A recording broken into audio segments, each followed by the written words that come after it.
दुनिया में कई लोग ऐसे हैं जो बिना बात के बात करते रहते हैं। वह कहीं भी क्यों ना रहे, वह कभी भी चुप नहीं रह सकते और हमेशा कुछ न कुछ बोलते ही रहते हैं, जिस कारण से वह कभी कभी मुसीबत में भी पड़ जाते हैं। इन्हीं चीज़ों को समझने के लिए आइए हम समझते हैं कि हमें क्यों बिना मतलब के बोलते नहीं रहना चाहिए। इस बुद्ध कहानी से समझेंगे कम बोलने की फ़ायदे।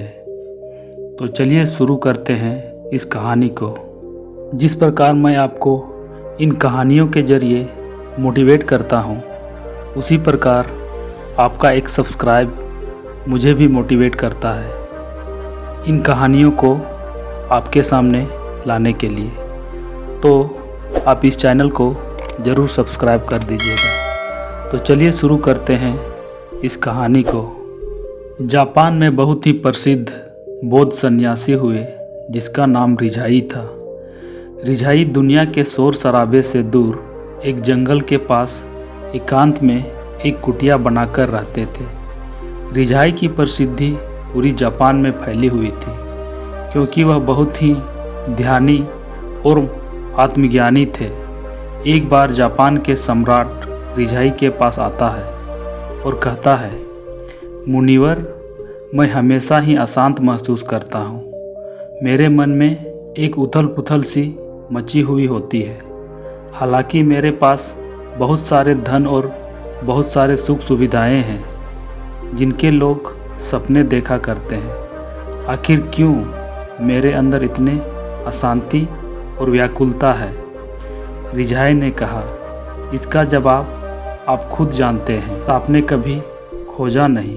क्या आप एक प्रयोग करेंगे जिसके बाद आपका जीवन में किसी भी प्रकार का कोई अशांति और व्याकुलता नहीं बचेगी? यह सुनकर सम्राट उत्साहित हो जाते हैं और बोलते हैं, बताइए मुनिवर, क्या करना पड़ेगा? रिझाई ने कहा, आपको अगले 10 दिनों तक इसी आश्रम में एक साधारण व्यक्ति का जीवन जीना होगा और इन 10 दिनों में आपको जितना हो सके उतना कम बोलना होगा और हमेशा ही अकेले और एकांत में बैठे रहना होगा। सम्राट रिझाई का बात से सहमत हो गया। पहले दिन सम्राट का मन रोज की तुलना में ज़्यादा अशांत महसूस कर रहा था। उथल पुथल से भरा था। उसका मन में सैकड़ों प्रश्न उठ रहे थे और साथ ही आश्रम का साधारण सी जीवन में वह असहज महसूस कर रहे थे। लेकिन रिझाई के कहे अनुसार उसने पूरे दिन अपने मुंह से एक भी शब्द नहीं निकाला और वह चुपचाप एकांत में बैठा रहा। रात होते होते उसे एक अजीब सी खुशी का अनुभव होने लगा था। उसके अंदर बेचैनी कम होती जा रही थी। अगले दिन सम्राट एकांत में चुपचाप बैठे हुए थे। पेड़ पौधे, पत्ती, आकाश में उड़ने वाले पक्षियों को निहार रहे थे। आज जीवन में पहली बार महसूस किया था कि उसके आसपास की प्रकृति कितनी खूबसूरत है। वह पूरे मन से दिन भर प्रकृति को देखता रहा और महसूस करता रहा। इस तरीके से 3 दिन बीत गए। अब तक सम्राट के सारे भाग दौड़, उथल पुथल शांत हो चुकी थी। 5वां दिन सुबह सम्राट एकांत में जाकर बैठ जाता। कुछ समय बाद अपने आप ही उसकी आंख बंद हो गई और वह ध्यान में चला गया।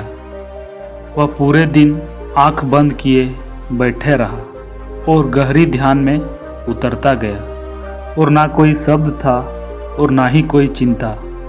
सम्राट अंदर से अनंत शांति और आनंद से भर गए थे। अपने बाकी बचे हुए दिनों को ध्यान के बाद सम्राट रिझाई के सामने उपस्थित हुए। उसने रिझाई को झुककर प्रणाम किया और बोला, मुनिवर, मुझे जवाब मिल चुका है। आखिर क्यों मेरे अंदर इतने उथल पुथल है? आखिर क्यों मेरा मन अशांत है और व्याकुल है? रिझाई ने कहा, बताओ, क्या जवाब मिला तुम? सम्राट ने कहा, मैं ज़रूरी से ज़्यादा शब्दों का प्रयोग करता था। अपने लोगों के साथ दिन भर बेमतलब की बातें किया करता था और अकेले में उन्हीं बातों के बारे में सोचता रहता था, जिसके वजह से मेरे दिमाग बेचैन और अशांत रहने लगा। और इसी कारण से मेरा शरीर और मेरा मन किसी भी कामों को ठीक तरह से नहीं कर पाता था और फिर मैं हर काम में असफल होने लगा। और इस असफलता के वजह से मैं और भी ज़्यादा उदास और क्रोधित रहने लगा, जिससे मेरा जीवन निराश हो गया था। लेकिन इस 10 दिनों में मैंने महसूस किया कि मैं अपने जीवन को गलत तरीके से जी रहा हूँ और मैंने यह भी सीखा कि आपको ध्यान करने की ज़रूरत नहीं होती, बल्कि ध्यान तो अपने आप होता है। जब आप स्थिर, शांत और मौन होते हैं तो पिछले कुछ दिनों के ध्यान के दौरान एक चीज़ जो मैंने सबसे पहले सीखी वह यह है कि किसी भी इंसान की जीवन को महत्वपूर्ण घटना उसको खुद को जानना है। यह सुनकर रिझाई ने कहा, केवल आप ही नहीं बल्कि दुनिया में ज़्यादातर लोग ज़रूरत से ज़्यादा बोलते हैं और ना चाहते हुए भी अपने जीवन बर्बाद करते हैं। गौतम बुद्ध अक्सर अपने शिष्यों से कहते हैं, दुनिया के सबसे तेज छुरी हमारी जुबान है, जो कि बिना किसी खून खराबे के लोगों को मार देता है। हमारी भाषा, शब्द हमारे हथियार भी है और हमारी कमजोरी भी।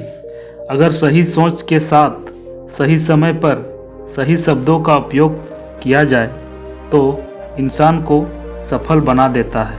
लेकिन अगर शब्दों का यही खेल उल्टा हो जाए तो यही इंसान को जीवन को नर्क भी बना सकता है।